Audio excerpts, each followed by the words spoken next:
सभी का स्वागत है हमारे आज की क्लास में।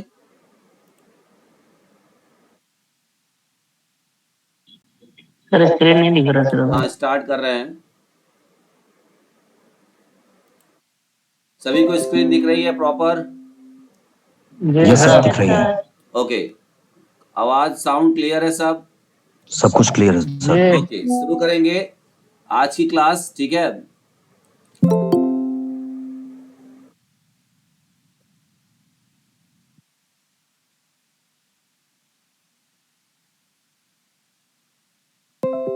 आज हम लोग स्टार्ट करेंगे अपना नेक्स्ट टॉपिक जिसका नाम है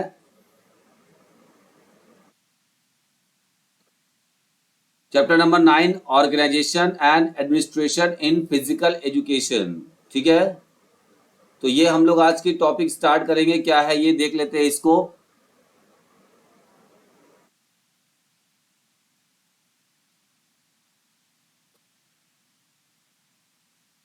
तो हम लोग बात करेंगे organisation and administration in physical education, या कहीं कहीं इसको हम लोग स्पोर्ट्स मैनेजमेंट भी कहते हैं। आपने देखा होगा कि इसको आप लोगों ने कहीं कहीं स्पोर्ट्स मैनेजमेंट के थ्रू भी इसको पढ़ा हुआ है।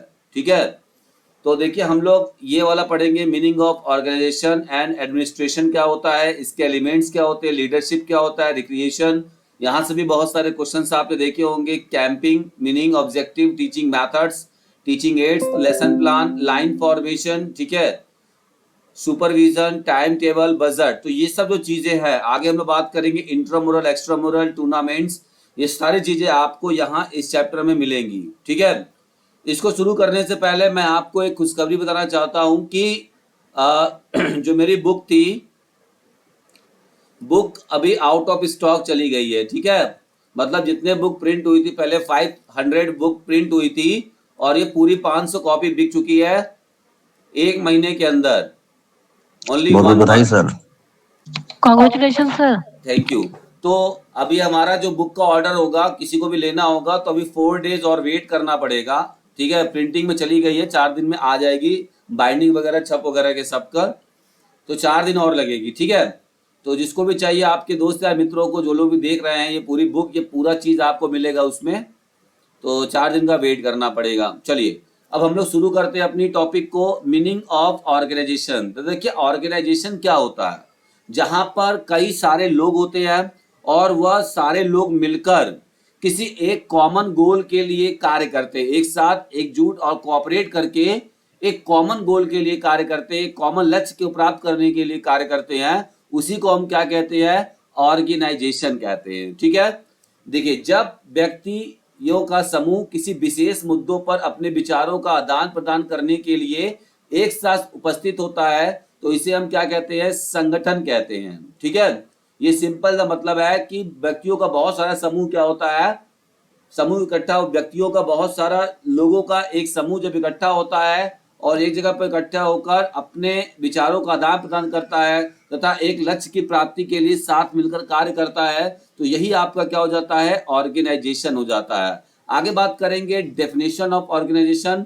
तो बहुत ज्यादा यहाँ से ऑर्गेनाइजेशन का क्वेश्चन वगैरह या डेफिनेशन का क्वेश्चन नहीं बनता है, लेकिन फिर भी आप समझ लीजिए ऑर्गेनाइजेशन क्या है? संगठन कार्य योजना है। संगठन क्या है? एक कार्य का योजना करना ही क्या है? संगठन कहलाता है। ठीक है, ये जेपी थॉमस ने बोला है। अब देखिए इसमें आगे एक आपको मीनिंग जानना है, एडमिनिस्ट्रेशन। एडमिनिस्ट्रेशन का मतलब होता है प्रशासन। तो किसी भी संस्था को, मतलब अथॉरिटी जो होती है, जो अथॉरिटिकल पर्सन होता है, उसी को हम कहते हैं एडमिनिस्ट्रेशन, जिसके पास अधिकार होता है। यह संगठन चलाने की प्रक्रिया है। इसके पास, मतलब जो भी एडमिनिस्ट्रेशन में होते हैं उनके पास क्या होता है? अधिकार होता है किसी भी कार्य को विधि पूर्वक कराने की, तथा शक्ति होती है किसी भी कार्य को प्रभावित तरीके से करने की। तो किसी भी संगठन का सफलता और विफलता उसके प्रशासन पर निर्भर करता है। समझ में आ रही है? संगठन, ये संगठन क्या है? संगठन तो एक समूह है, व्यक्तियों का क्या है? समूह है। लेकिन समूह के अंदर जब हम किसी को जिम्मेदारी और किसी को जिम्मेदारी देकर उसको अपॉइंट करते हैं कि आपका काम ये रहेगा, तो वही क्या है? एडमिनिस्ट्रेशन है। ठीक है, वही हमारा क्या है? एडमिनिस्ट्रेशन है। ठीक है। तो कोई भी जो कार्य होता है किसी संस्था का, उसके लिए ये आपके जो एलिमेंट्स बताए गए हैं ये पूछे जाते हैं एग्जाम्स में। आपसे पूछा जाता है कि कोई भी जो कार्य होता है संगठन में वो किस सीक्वेंस में होता है। तो सबसे पहले प्लानिंग होता है ना। किसी भी कार्य योजना का सबसे पहला, या किसी भी संगठन का, ऑर्गेनाइजेशन का सबसे पहला कार्य योजना, सबसे पहला क्या होता है, सबसे पहला जो चरण होता है वही हमारी क्या होती है, प्लानिंग होती है। प्लानिंग के बाद होता है ऑर्गेनाइजिंग, ठीक है। ऑर्गेनाइज करना, लोगों को समूह में बांधना। उसके बाद कंट्रोल एंड डायरेक्शन, फिर उसके बाद क्या होता है, कोऑर्डिनेशन। फिर उन सबको एलोकेशन ऑफ वर्क, वर्क को अपॉइंट करना कि कौन सा लोग कौन से काम को करेंगे, किस चीज के जिम्मेदार रहेंगे। उसके बाद मटेरियल और इक्विपमेंट, फिर होता है बजटिंग, फिर होता है रिपोर्ट एंड रिकॉर्ड, और लास्ट में होता है इवैल्यूएशन। तो ये आपने देखा होगा कि ये क्वेश्चंस आपका कई सारे एग्जाम में आए भी हुए होंगे, और कभी कभी सीक्वेंस पूछता है। इतना लंबा जो सीक्वेंस है, ये सीक्वेंस आपको यूजीसी नेट के एग्जाम्स में देखने को मिलेगा, ठीक है ना। तो कोई भी जो कार्य होता है, जो आपका एडमिनिस्ट्रेशन चलता है, कभी कभी एडमिनिस्ट्रेशन के लिए कि एडमिनिस्ट्रेशन कैसे किया जाता है, इसका जो चीफ एलिमेंट होगा वो किस नाम से जाना जाता है, तो आप बता सकते हैं पोस्ट कॉर्ब। पोस्ट कॉर्ब, ये याद रखिएगा कि कोई भी एडमिनिस्ट्रेशन ऐसे ही कार्य करता है। पहले ऑर्गेनाइजिंग करता है, प्लानिंग है, ऑर्गेनाइजिंग है, स्टाफिंग है, डायरेक्टिंग है, कोऑर्डिनेटिंग है, रिपोर्टिंग है और बजटिंग है। तो इस प्रकार से ये कार्य करता है। तो ये जो पोस्ट कॉर्ब नाम से एक ट्रिक दिया हुआ है कि कोई भी एडमिनिस्ट्रेशन ऑर्गेनाइजेशन कैसे काम करेगी, वो दिया है लूथर एच गुलिक ने। किसने दिया है? ये जो पोस्ट कॉर्ब नाम से है, ये लूथर एच गुलिक ने दिया हुआ है, ये पोस्ट कॉर्ब। तो समझ में आ गई बात। ऑर्गेनाइजेशन का मतलब क्या है? किसी भी कार्य को संगठित करने से। अच्छा, हम फिजिकल एजुकेशन में इसको क्यों पढ़ रहे हैं?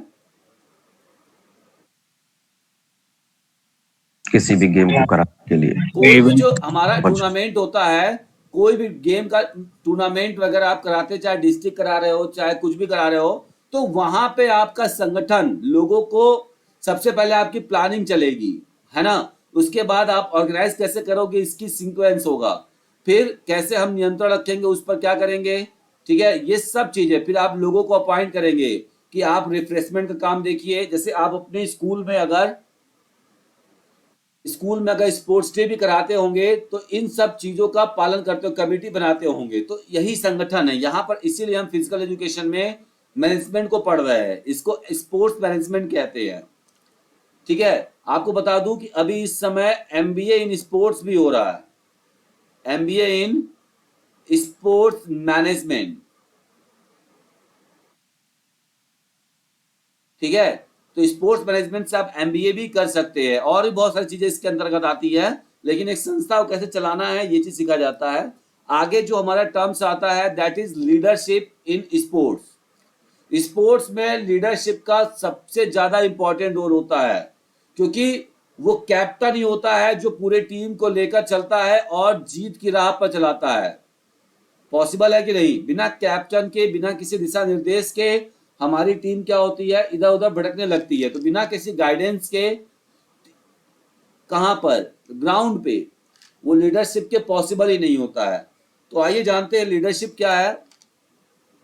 नेतृत्व विशिष्ट लक्ष्य की प्राप्ति की दिशा में काम पर लोगों के व्यवहार को प्रभावित करने की एक प्रक्रिया है। तो leadership is a process of influencing the behavior of people at a work towards the achievement of a specific goal।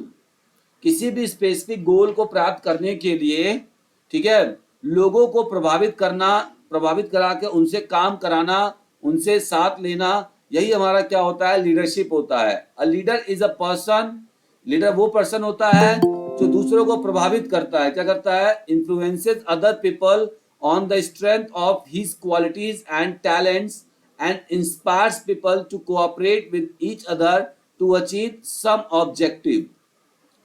तो लीडरशिप क्या होता है कि किसी को भी लक्ष्य को पाने के लिए प्रेरित करना, दूसरों को ऐसा प्रभावित कर देना कि लोग अपनी पूरी मेहनत से आपके साथ लग जाए और आपके साथ उस गोल को अचीव करने में आपका पूरा सहयोग करें। यही हमारा क्या होता है, लीडरशिप होता है, ठीक है। और एक बात जान लीजिए, आपने देखा होगा कि क्या कोई खेल में कोई खिलाड़ी अकेले गोल मार सकता है? इतना बड़ा फुटबॉल का मैदान होता है यहाँ से यहाँ, मान लीजिए एग्जाम्पल, ठीक है। तो क्या कोई अकेला खिलाड़ी बिना किसी कोऑपरेशन के या बिना किसी टीम के, ठीक है, अकेले गोल मार सकता है यहाँ पर अपोनेंट के कोर्ट में? तो ये पॉसिबल ही नहीं है। इन सब के पीछे सारे लोगों का, ग्रुप में जितने भी मेंबर्स होते हैं, इन सब का क्या चाहिए होता है? साथ चाहिए होता है। इसी को हम कहते हैं लीडरशिप, ठीक है। अब लीडरशिप क्या होता है, आगे डेफिनेशन को भी थोड़ा सा देख लेते हैं। Leadership is the ability to get group, ठीक है, done without the use of force. बल का प्रयोग किए बिना किसी समूह से वांछित काम करवाने की योग्यता ही नेतृत्व कहलाती है। मतलब कि किसी को आपने प्रेशर या वो नहीं डाला, किसी पर आपने वो दबाव नहीं डाला, लेकिन आपने उसको प्रभावित करके उससे काम करवाया, उससे सहायता ले लिया। यही आप, और जो आपके उसके वजह से क्या हुआ,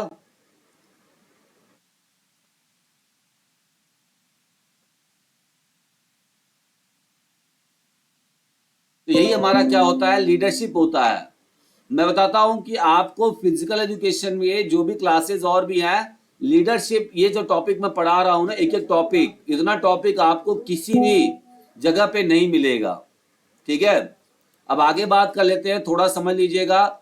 लीडरशिप की क्वालिटीज अगर आपसे पूछा जाए तो वो लीडर की स्पेलिंग में ही छुपा होता है। लीडरशिप की एल से होता है लॉयल्टी, ई से होता है इंथुसियाज्म, इंड्योरेंस, इंगेजिंग, पर्सनालिटी।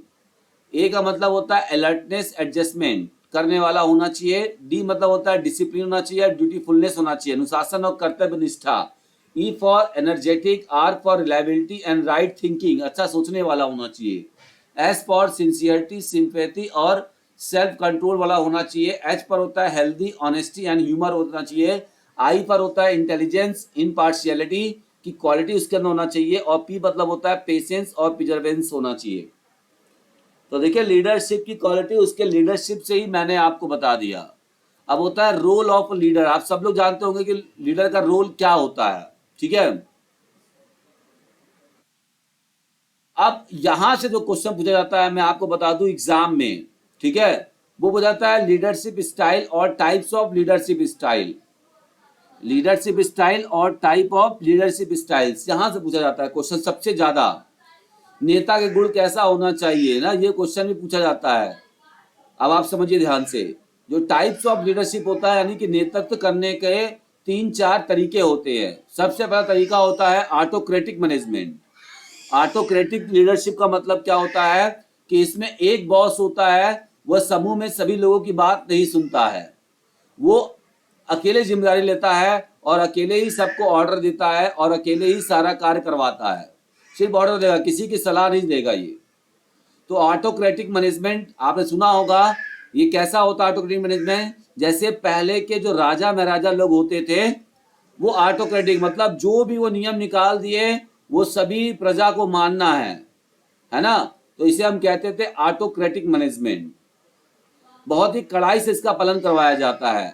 अब इसको हम ऑटोक्रेटिक भी कहते हैं, ऑथोरिटोरियम भी कहते हैं, डिक्टेटरशिप भी कहते हैं और टोटलिटेरियन भी कहा जाता है। तो याद रखिएगा इसको कितने नामों से जाना जाता है।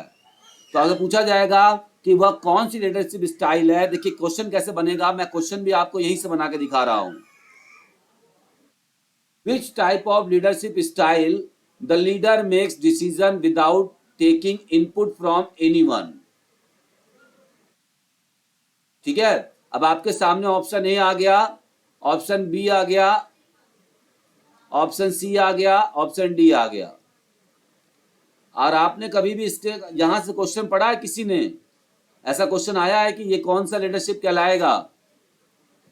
यस सर, आया है क्वेश्चन। हाँ, तो ऑटोक्रेटिक मैनेजमेंट मतलब क्या होता है कि इसमें इस प्रकार के नेतृत्व में सर्वोच्च शक्ति केवल एक व्यक्ति के पास होती है। मतलब दूसरों को निर्णय लेने का कोई हक नहीं होता है, एक ही बंदा होगा, वही बताएगा क्या सही है क्या गलत है, बाकी लोग उसके दिखाए हुए राह पर चलते हैं। तो इस प्रकार का जो लीडरशिप स्टाइल होता है उसे हम ऑटोक्रेटिक, ऑथोरिटोरियन, डिक्टेटरशिप और टोटलिटेरियन के नाम से जानते हैं। और सारा निर्णय और भागीदारी के लिए नेतृत्वकर्ता स्वयं जिम्मेदार होता है। यह 3 प्रकार की होती है, संख्यात्मक, अनुज्ञात्मक और इसको 3 प्रकार से कह सकते हैं हम लोग, 3 type number of directing, permissive and paternalistic. Paternalistic type का भी होता है, ठीक है। दूसरा होता है, देखिए इसके 2 अलग अलग टाइप के होते हैं, इसी के 2 और टाइप है। फर्दर अगर इनको डिवाइड किया जाए तो इनके 2 टाइप और होते हैं, प्रिमिसिव लीडरशिप और डायरेक्टिंग ऑटोक्रेटिक लीडरशिप, ठीक है। अब ये डायरेक्टिंग ऑटोक्रेटिक लीडरशिप में क्या होता है, इस नेतृत्व शैली में सभी निर्णय, नियंत्रण और अधिकार केवल नेताओं के पास होता है, मतलब लीडर के पास होता है। नेता कार्यों को निष्पादित करने वाले लोगों को निगरानी करता है, ठीक है। और इसमें प्रेमिसिव में क्या होता है, इस नेतृत्व शैली में नेता निर्णय लेता है लेकिन कार्यों को ज्ञान और अनुभव के आधार पर सौंपता है। इसमें क्या होगा, नेता अपने हिसाब से किसी को भी दे सकता है जो उसका फेवरेट हो, इसमें इम्पार्शियलिटी करने के चांस ज्यादा होते हैं। लेकिन इस वाले में क्या होता है, ये होता तो उसी की तरह है ऑटोक्रेटिक का ही, लेकिन दूसरा पार्ट में है कि ये कहीं ना कहीं ज्ञान के तौर पर लोगों के बीच काम बांटते हैं और उनकी योग्यता के अनुसार डिसाइड करते हैं। सबसे ज्यादा जो पूछा है वो है पार्टिसिपेटिव और डेमोक्रेटिक मैनेजमेंट। पार्टिसिपेटिव और डेमोक्रेटिक का मतलब क्या होता है, इस प्रकार का नेतृत्व होता है, जैसे हम क्या करते हैं कि कोई भी निर्णय लेने के लिए हम क्या करते हैं, सबसे सलाह मांगते हैं। क्या मांगते हैं, सबसे हम सलाह मांगते हैं। जितने भी मेंबर्स हमारे रहेंगे हम सबसे सलाह मांगते हैं और जिसके पास सबसे ज्यादा वोट जाता है उस चीज को यहाँ पर रखा जाता है। तो इसे हम कहते हैं पार्टिसिपेटिव या डेमोक्रेटिक लीडरशिप स्टाइल। अब आपसे पूछ सकता है क्वेश्चन, देखिए कैसे बनेगा, which type of leadership style there is a participation of all the members of the team, जिसमें टीम के सभी मेंबर्स को प्रतिभाग करने का मौका मिलता है। Before taking any decision all the members of the team present their suggestion. कोई भी एक अंतिम सफलता या अंतिम निर्णय लेने से पहले क्या होता है, जितने भी मेंबर्स वहां पे प्रेजेंट है उन सब का सजेशन सुना जाता है और लिया जाता है, ठीक है।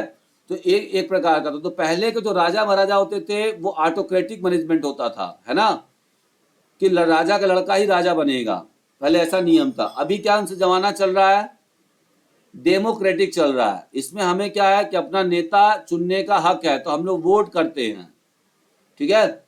नेक्स्ट होता है नंबर 3 पे जो पूछा जाता है वो है लेजी फेरी या फ्री रेन। लेजी फेरी या फ्री रेन भी इनको कहा जाता है। इसमें क्या होता है, French word laissez faire means literally means let them do it. इसका मतलब ये होता है उनको करने दो। लेजी फेरी का मतलब क्या होता है, इसमें जो मेन लीडर होता है वो लीडर जो मेन है वो ज्यादा इंटरफेयर नहीं करता है, जो जैसा काम कर रहे हो तो करने देता है, बहुत ज्यादा किसी पर दबाव नहीं डालता कि नहीं तुमको ऐसा काम करना ही करना है। वो कहेगा करोगे तब भी ठीक है, नहीं करोगे तब भी ठीक है, चलने दो जिससे चलना है, ठीक है। तो इस प्रकार का लेजी फेरी वाला जो होता है इसे हम कहते हैं। देखिए तो हर एक लीडरशिप स्टाइल का अपना अपना महत्व होता है, ठीक है। कुछ एडवांटेज होता है और कुछ डिसएडवांटेज भी होता है, ठीक है। तो in this type of leadership style the leader gives the decision making authority to all his team members and does not interfere in their work in any way। इसमें क्या होता है कि जो मेन बॉस होता है ना वो बहुत आराम पसंद करता है, कहता है मुझे ज्यादा हेडेक लेने से अच्छा है कि मैं जो भी मेरे पास काम आए मैं दूसरों को टरका दूं, इनको दे दिया उनको दे दिया। तो ऐसा संस्था कहाँ चल रहा है आजकल, पता है आपको?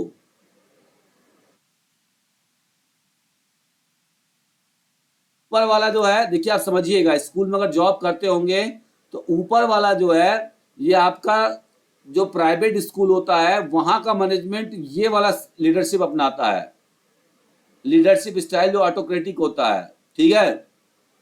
जो सिंपली थोड़े बहुत गवर्नमेंट वाले होते हैं वहां पर ये भी चलता है डेमोक्रेटिक वाला, ठीक है। लेजी फेरी कहाँ चलता है, कुछ ऐसी संस्थाएं होती है गवर्नमेंट की जहां पर जो अधिकारी होता है वो बहुत ज्यादा दूसरों के काम में इंटरफेयर नहीं करता, बस काम को बांट देता है कि आपको ये करना है, आपको ये करना है, फिर उनसे पूछने भी नहीं जाता है, व्यक्ति उसमें अपने इच्छा के अनुसार कार्य करते हैं। तो ये रहा टाइप्स ऑफ लीडरशिप, 3 प्रकार से पूछे जाते हैं। ये आपको पता होना चाहिए, ठीक है। आगे बढ़ते हैं, जो सबसे ज्यादा अगला क्वेश्चन पूछा जाता है, नेक्स्ट क्वेश्चन है, यहाँ से भी आपको क्वेश्चन मिलता है, type of recreation. Excuse me sir, जी सर क्लास रिकॉर्ड हो रही है ना? हाँ हाँ okay sir, thank you sir. ठीक है। अगला जो क्वेश्चन आपसे पूछा जाता है वो क्या है हमारा, मीनिंग ऑफ रिक्रिएशन। रिक्रिएशन का मतलब देखिए क्या है कि 2 शब्दों से मिलकर बना है, री और क्रिएशन। यहां पर री का मतलब क्या होता है, पुनः यानी निर्माण। और क्रिएशन का मतलब क्या होता है, क्रिएशन का मतलब क्या होता है, निर्माण करना फिर से, ठीक है। तो दोबारा निर्माण करने का मतलब क्या है, देखिए जैसे हम कोई भी कार्य को करते हैं और लगातार अगर कोई कार्य कर रहे होते हैं तो हम उस कार्य से उब जाते हैं। हमारा जो मन होता है, हमारा जो आत्मा होती है, हमारा जो शरीर होता है, वो भर जाता है, मतलब उब जाता है, बोरिंग हो जाता है, ठीक है। तो उसी बोरिंग को दूर करके अपने अंदर पुनः ऊर्जा को स्थापित करने की जो क्रिया होती है, उसी क्रिया को हम क्या कहते हैं, रिक्रिएशन कहते हैं। समझ में आ रही बात? जी अपनी सर। क्रिया को, जैसे हमने क्या कोई कार्य कर रहे हैं और कार्य इतना देर हमने कर लिया कि अब उस क्रिया से हम लोग क्या हो गया, बहुत मन एकदम अच्छा काम था, लेकिन इतना ज्यादा हमने कर लिया कि अब हमारा इच्छा भर गया उससे। तो इच्छा भर गया लेकिन आप उसको छोड़ भी नहीं सकते हैं, तो आपकी एनर्जी लेकिन लॉस हो गई है, तो दोबारा से उस कार्य को करना। जैसे मान लीजिए आपको पढ़ाई करना है, एग्जाम्पल रखिए कि आपको पढ़ाई करनी है और आपको जॉब निकालना है, ठीक है, गवर्नमेंट जॉब आप निकालने के लिए पढ़ाई कर रहे हैं। मान लीजिए आपने 2 घंटा लगातार पढ़ा, 2 घंटा आप कुछ भी करेंगे लगातार, तो आपका जो ब्रेन होता है ना, वो ब्रेन आपका थक जाता है, उसकी एनर्जी जो होती है वो लॉस हो जाती है ना। तो अब क्या करेंगे आप, अब ऐसा तो नहीं कि उसको छोड़ सकते हैं पढ़ाई, क्योंकि हमको नौकरी निकालना है, तो बीच में छोटा सा क्या करेंगे, कुछ ऐसा कार्य करेंगे जिसकी वजह से आपकी जो खोई ऊर्जा है वो वापस से आपके अंदर आ जाए, रिक्रिएट कर ले। तो इसके लिए क्या किया जाता है कि आपको जो भी आपका मन पसंद है, कोई भी आपके मन पसंद का कार्य करेंगे जिससे आपका खोई हुई ऊर्जा वापस आ जाए, इसी चीज को हम कहते हैं रिक्रिएशन, ठीक है। इसको हम क्या कहते हैं, रिक्रिएशन कहते हैं। अच्छा, रिक्रिएशन जो होता है ये क्या होता है, तो यूटिलाइज, देखिए ये पूछा जाता है, ये हमेशा आपको मिलेगा ये वर्ड, जब भी रिक्रिएशन का डेफिनेशन होगा तो आपको क्या देखने को मिलेगा, यूटिलाइज देयर लेजर टाइम, खाली समय का सही उपयोग या सदुपयोग क्या कहलाता है, रिक्रिएशन कहलाता है। ये चीज आपसे पूछा जाएगा, ठीक है। ये देखिए थोड़ा सा 9 चैप्टर है, स्पोर्ट्स मैनेजमेंट है, थ्योरी को समझना बहुत जरूरी है। तो आपसे पूछा जाएगा खाली समय का सदुपयोग क्या कहलाता है, और हमारे ख्याल से पूछा भी गया है ये क्वेश्चन, राजस्थान वगैरह में इस तरह से पूछा गया है, खाली समय का सही या सदुपयोग क्या कहलाता है, यूपी टीजीटी में भी आया हुआ क्वेश्चन है ये, जी। है ना। तो आपको इस तरीके से याद रखना है कि खाली समय का सही सदुपयोग जो होता है वो रिप्रेजेंट करता है रिक्रिएशन शब्द को। अब आप मनोरंजन था क्या शायद? हाँ सर शायद मनोरंजन था। तो मनोरंजन और रिक्रिएशन में क्या डिफरेंस है? ओके सर, जी जी जी। ठीक है। अब देखिए यहाँ पर क्या है, आगे पूछेगा कि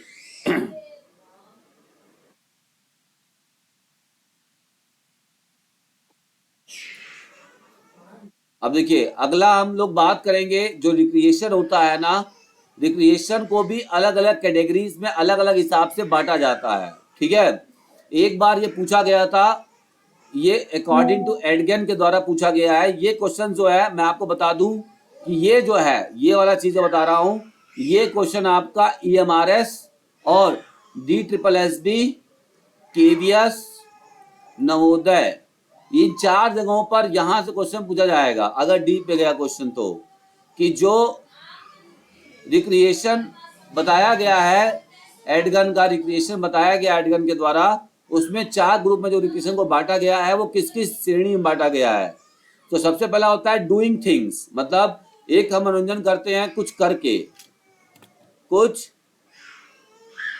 कुछ करके सीखते हैं या कुछ करके मनोरंजन करते हैं, ठीक है, इसको कहते हैं डूइंग थिंग। इसमें क्या क्या होता है, जैसे स्पोर्ट्स, एक्सरसाइज, हाइकिंग, ट्रैकिंग, ये सब क्या है, करने की चीजें होती है, करके हम अपना रिक्रिएशन करते हैं, मतलब कार्य करके, मतलब कि इसमें एक्टिविटी करके हम सीखते हैं, इसीलिए कहा जाता है डूइंग थिंग्स।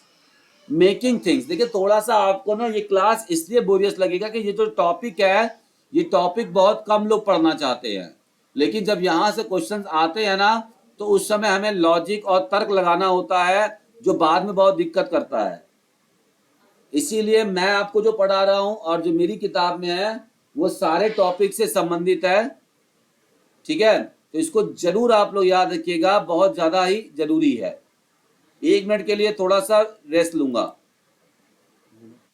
हिरांशी बहुत ज्यादा परेशान कर रही है, अभी गिर गई, इसका होठ कट गया और तुम देख सकते हो उसको ब्लड आ रहा है मुंह से, होठ से एकदम नहीं रुक रही, पापा पे तो रुकने का नाम नहीं ले रही है। तो क्या करें बताओ, 2 मिनट रुक जाओ, हम इसको खत्म मैं कर चाहती ले। हूँ क्लास खत्म करके हिरांशी को लो, मुझे कुछ करने दो, वहां पड़ा है, खाना बन रहा ठीक है, उसको आधा घंटा 1 घंटा लो। ठीक है, पापा पे नहीं रुक रही है लड़की। अच्छा ठीक है,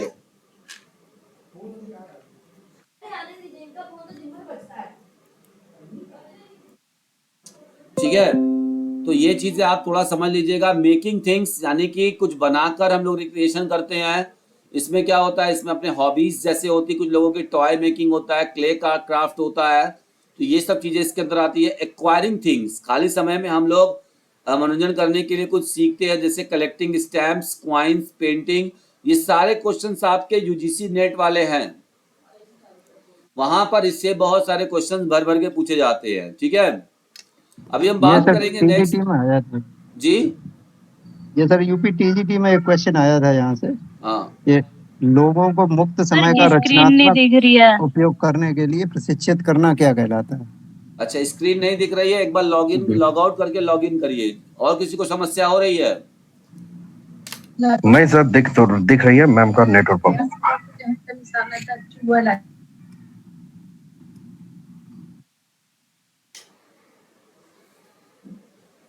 चलिए, तो फिर हम लोग बात करेंगे, हमारा जो अगला है प्रिंसिपल ऑफ रिक्रिएशन ऑर्गेनाइजेशन। अगर हम रिक्रिएशन वाले चीजों को ऑर्गेनाइज करेंगे तो किन के सिद्धांतों को हमें ध्यान देना चाहिए। मान लीजिए हमें कोई रिक्रिएशन गेम कराना है, ठीक है, तो हमें क्या क्या ध्यान देने योग्य बातें हैं जब भी हम बच्चों के लिए कोई रिक्रिएशन एक्टिविटी कराएंगे तब। तो सबसे पहला होना चाहिए चाइल्ड सेंटर्ड। कैसा होना चाहिए हमारा रिक्रिएशन प्रोग्राम? चाइल्ड सेंटर्ड होना चाहिए, क्योंकि हम बच्चों के लिए मनोरंजन कराना चाहते हैं। दूसरा है सोसाइटी सेंटर्ड। सोसाइटी सेंटर्ड का मतलब क्या होता है, समझिएगा ध्यान से। ऐसा नहीं हो कि हम ऐसा कोई खेल करा रहे हो जिससे कि समाज में, समाज के प्रति गलत तरीका या गलत तरह का मैसेज आता हो, या समाज उस नियम का पालन नहीं करता है, ठीक है, समझ में आ रही बात। जैसे मान लीजिए कि मैं एक एग्जांपल देना चाहता हूं आपको कि सोसाइटी सेंटर्ड क्यों होना चाहिए। जैसे मान लीजिए किसी को पढ़ने के बाद आपने देखा होगा जो मेडिकल के बच्चे होंगे, इंजीनियरिंग के बच्चे होते हैं, आपने देखा होगा हॉस्टल वगैरह में पढ़ते हैं या तैयारी करते हैं, तो बहुत सारे और भी है कैटेगरी के लोग। तो कुछ लोगों को स्मोक करने में बहुत मजा आता है, रिक्रिएशन समझते हैं। किसकी आवाज आ रही है भाई? आप लोग अपना माइक बंद कर लीजिए सभी लोग।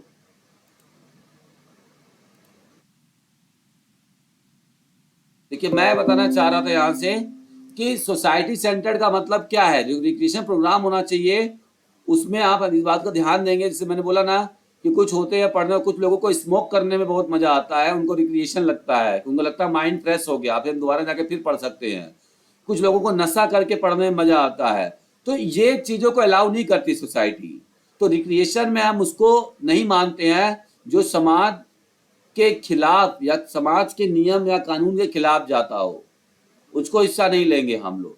कुछ लोगों को बहुत तेज बाइक या कार चलाने में बहुत मजा आता है, तो मजा आ रहा है, उनको मनोरंजन हो रहा है, इसका मतलब ये नहीं कि उसकी वजह से दूसरा, तो ये सब नियमों का उल्लंघन समाज के खिलाफ नहीं होना चाहिए। तो वही चीज आपका रिक्रिएशन में शामिल होगा।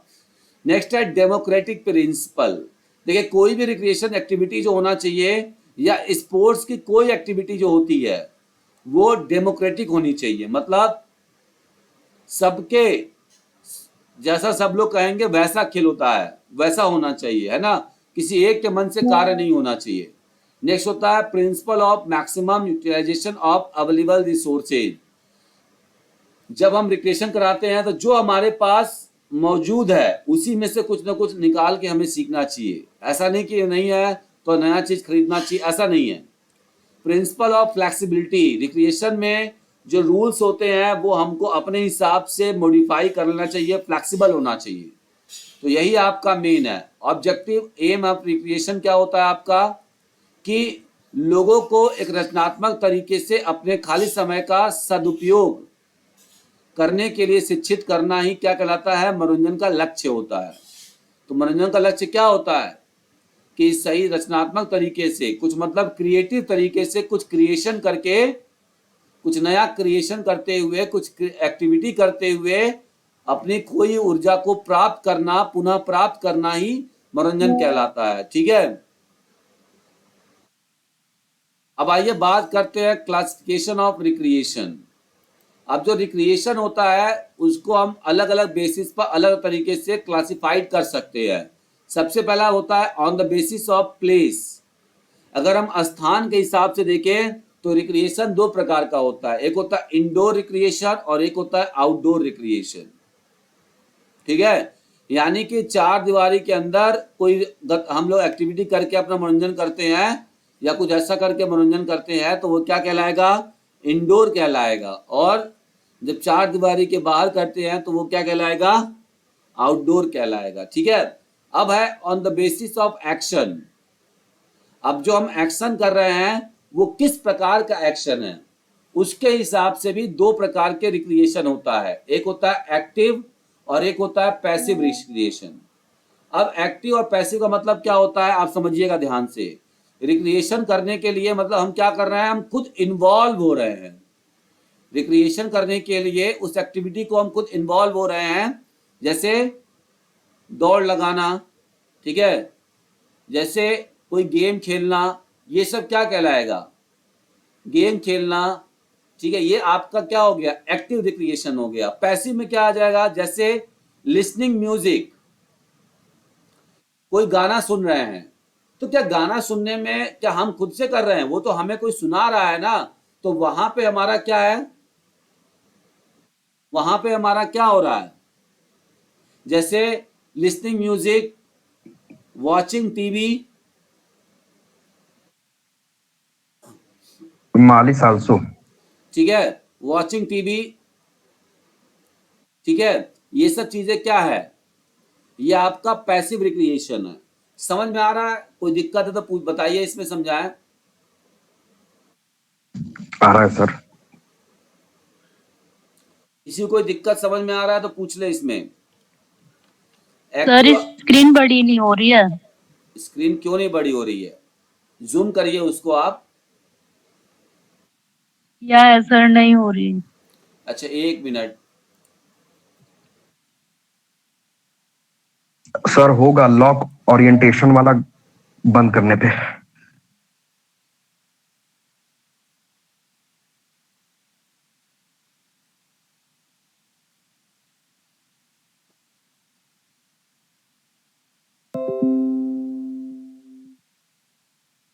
देखिए आपसे पूछा जाता है टाइप्स ऑफ रिक्रिएशन, अलग अलग बेसिस पर अलग अलग प्रकार के रिक्रिएशन होते हैं। ये प्लेस के अकॉर्डिंग है और ये एक्शन आप कैसा करते हो, जब आप खुद इन्वॉल्व होके कोई क्रिया करते हो, एक्टिविटी करते हो तो एक्टिव हो जाएगा, और जब कोई दूसरा आपको करा रहा है उसके द्वारा आपका मनोरंजन हो रहा है, जैसे टीवी देख रहे हो, लिसनिंग म्यूजिक है, तो वो आपका क्या हो रहा है, आपकी बॉडी उसमें ज्यादा एक्टिव नहीं हो रही है ना, तो वो पैसिव रिक्रिएशन होता है। नेक्स्ट होता है on the basis of different organisation.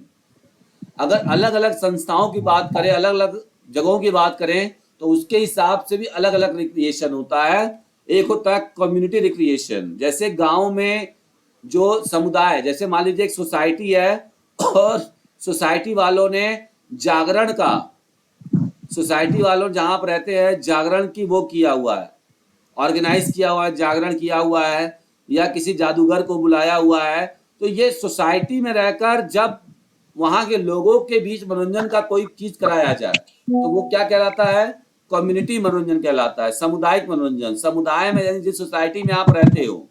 Next हमारा होता है इंडस्ट्रियल रिक्रिएशन। आप समझते होंगे जब आप इंडस्ट्री में काम करते हो और आपके जो को वर्कर्स हैं, आपके साथ जो वर्कर्स हैं, उनके साथ कभी कभी आपको बीच में कोई ऐसा पार्टी वेकेशन दिया जाता है जहां पे आप सारे लोग साथ मिलकर खूब इंजॉय करते हो, तो वो आपका इंडस्ट्रियल रिक्रिएशन, मतलब वो आपकी कंपनी के द्वारा कराया जाता है।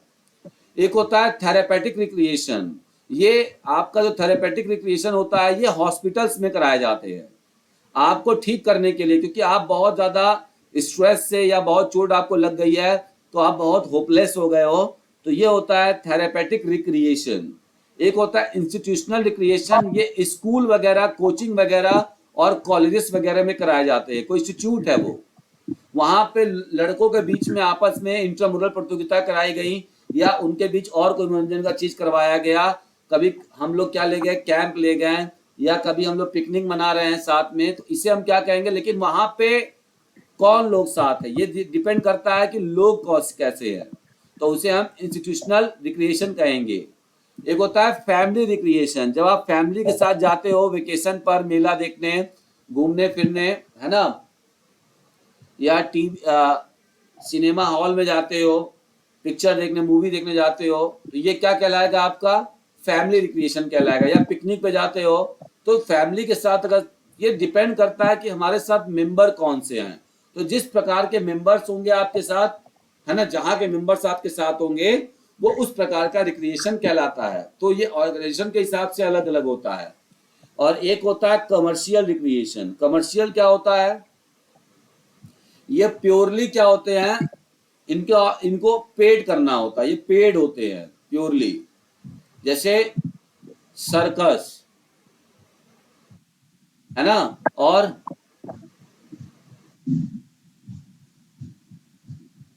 भी बहुत सारी चीजें होती हैं जहां जिनको करने, मनोरंजन करने के लिए आप पैसे को पे करते हैं, वो क्या कहलाते हैं? वो कमर्शियल रिक्रिएशन कहलाते हैं। ठीक है।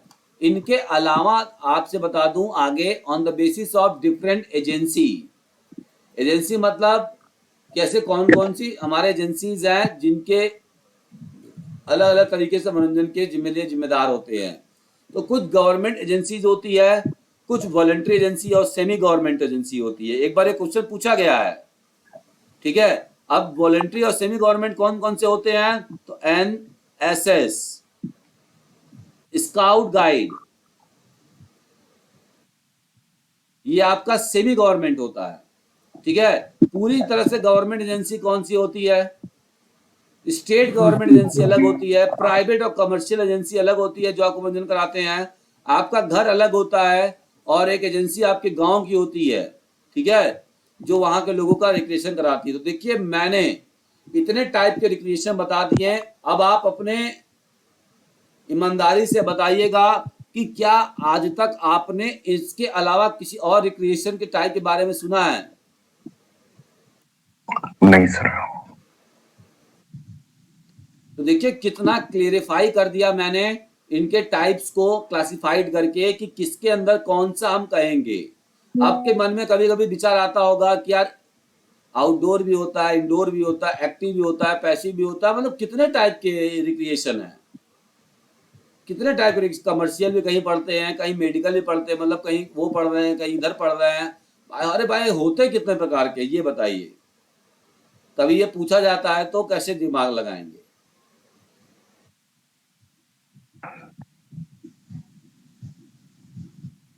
एक बार ये क्वेश्चन आया भी हुआ है।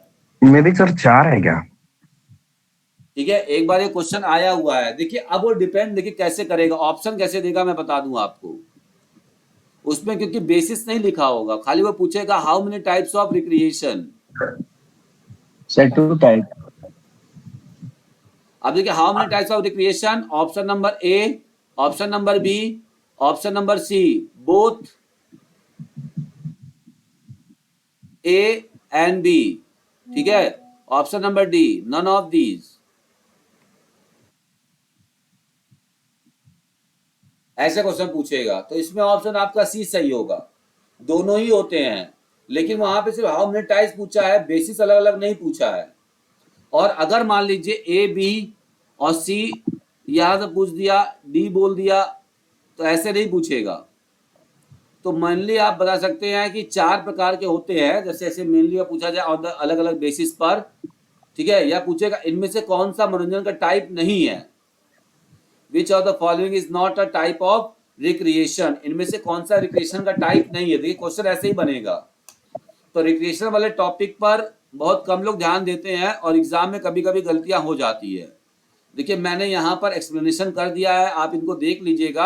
आपके पास अगर बुक अवेलेबल हो जाएगी तो, और नहीं है जिसके पास तो वो बुक ले ले जल्दी से, नहीं तो मैं पीडीएफ भी आपको सेंड कर दूंगा। तो देखिए ये हमारा इंडोर रिक्रिएशन है और ये कौन सा है, आउटडोर रिक्रिएशन है, ठीक है।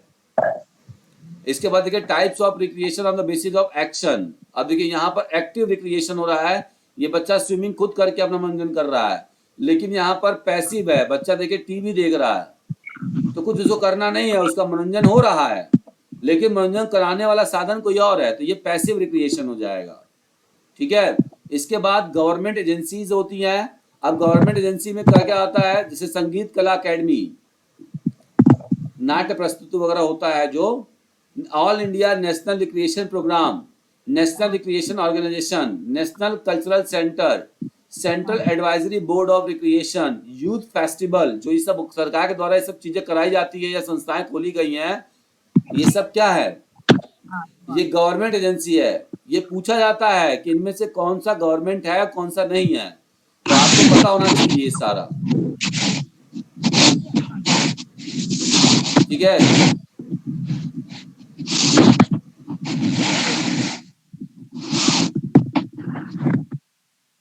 आइए आगे बात करते हैं स्टेट और सेमी गवर्नमेंट, ठीक है। स्टेट एंड सेमी गवर्नमेंट कुछ रिक्रिएशनल इंस्टीट्यूशन के बारे में या रिक्रिएशनल एजेंसीज के बारे में। तो जैसे लेक्स, कोई झरना और झील होता है, आपने देखा होगा, वाटरफॉल वगैरह होते हैं, तो वो किसके अंतर्गत आते हैं, वो स्टेट गवर्नमेंट का होता है, ठीक है। कन्वर्ट फॉरेस्ट इनटू पार्क, ये भी आपका स्टेट गवर्नमेंट, इसको हम सेमी गवर्नमेंट भी कहते हैं, ठीक है। स्विमिंग पूल, म्यूजियम, लाइब्रेरी, जू, ये सब चीज किसकी होती है, ये आपका सेमी गवर्नमेंट होता है, ठीक है। अब देखिए कुछ और भी है स्टेट गवर्नमेंट वाले, तो ये आपने देख लिए। अब आपका जो सेमी गवर्नमेंट और ऑर्गेनाइजेशन जो आपका है, वो YMCA होता है, YWCA, NSS है, स्काउट एंड गाइड है, ठीक है। ये सब चीजें क्या होती है, सेमी गवर्नमेंट होती हैं। याद रखिएगा, ये जो मनोरंजन कराने की संस्थाएं हैं, ये सेमी गवर्नमेंट है। प्राइवेट में क्या क्या होता है, जैसे sports club, movie theatres, circus, stage show, ये सब चीजें क्या होती है, प्राइवेट होती है, इनके टिकट्स लगते हैं, है ना। और अगर आपके ग्रामीण संस्थाओं की बात की जाए तो minor games, organising a riot, दंगल का आयोजन होता है, folk song, folk dance, religious festival, मेले वगैरह, ये सब क्या होते हैं, ग्रामीण मनोरंजन की एजेंसियां होती हैं, ठीक है। तो ये हमने आपको रिक्रिएशन के संबंधित आज आपको बताया है। अब देखिए खेल और मनोरंजन में समानताएं क्या होती हैं। कभी कभी ना पूछा जाता है कि खेल और मनोरंजन में क्या समानताएं और क्या डिफरेंस है। तो देखिए जो खेल होता है और मनोरंजन होता है, वो दोनों ही वॉलंटरी एक्शन होता है। वॉलंटरी मतलब कि इंडिविजुअल खुद से करता है, ठीक है। और दोनों ही क्या होता है, खेल भी अवकाश के समय का सदुपयोग संबंधित है और आपका मनोरंजन भी अवकाश के समय का सही सदुपयोग से संबंधित है। अचीविंग हैप्पीनेस एंड सेटिस्फैक्शन, खेल खेलने के बाद भी आप क्या प्रसन्नता और संतुष्टि को प्राप्त करते हैं, है ना। वैसे ही मनोरंजन का भी यही उद्देश्य है। तनाव से मुक्ति, इसका भी, और तनाव से मुक्ति सामाजिक नियमों के अधीन होते हैं। खेल भी सामाजिक नियमों के अधीन होता है और मनोरंजन भी सामाजिक नियमों के अधीन होता है। तो ये समानताएं हैं। अगर आपसे समानताओं के अलावा अंतर पूछा जाए तो कैसे आप बताएंगे कि खेलों में प्रशिक्षण की आवश्यकता होती है? खेलों में आप प्रशिक्षण के बिना नहीं खेल सकते हैं, लेकिन क्या रिक्रिएशन गेम बिना प्रशिक्षण के पॉसिबल है? रिक्रिएशन आपका पॉसिबल है, रिक्रिएशन तो कुछ भी हम खिला सकते हैं, आपके ऊपर डिपेंड करता है। लेकिन अगर आप अच्छा खेलना चाहते हैं तो आपका गेम का रूल्स, गेम के स्किल्स आपको पता होने चाहिए। स्किल्स अगर आपको नहीं आता है तो आप खेल को अच्छे तरीके से नहीं खेल पाएंगे और आपको चोट लग जाएगी। खेल मनोरंजन का साधन है। Sport is a source of recreation, the medium of recreation, है ना। ये खेल क्या है? मनोरंजन का एक साधन है, लेकिन मनोरंजन क्या है? खेलों का उद्देश्य है। इस बात को याद रखिएगा, बहुत ही अच्छी पॉइंट है, ठीक है। तो ये देखिए, कुछ आपको मैंने नीचे स्ट्रेंथ फैक्ट्स भी बताए हुए हैं। ये क्या है आपका? Facts related to the recreation, recreation संबंधित कुछ आपको मैंने फैक्ट्स बताया है। जैसे विश्व में मनोरंजन क्रांति का आरंभ कहां से माना जाता है? तो अमेरिका से हुआ सबसे पहला, ठीक है। सबसे पहला कहां से माना जाता है? अमेरिका से।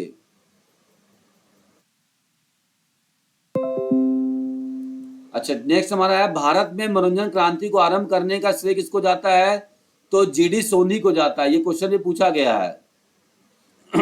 मनोरंजन का संबंध क्रियाओं से है, नहीं कि संवेगों से।